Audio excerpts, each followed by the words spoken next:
placed in the garden area.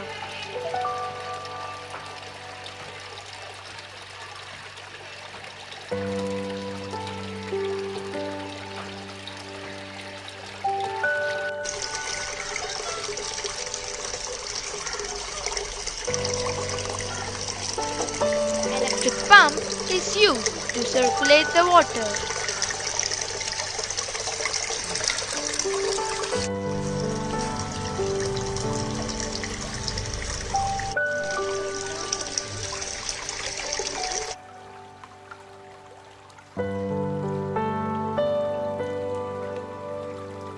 My sisters grow fish in it.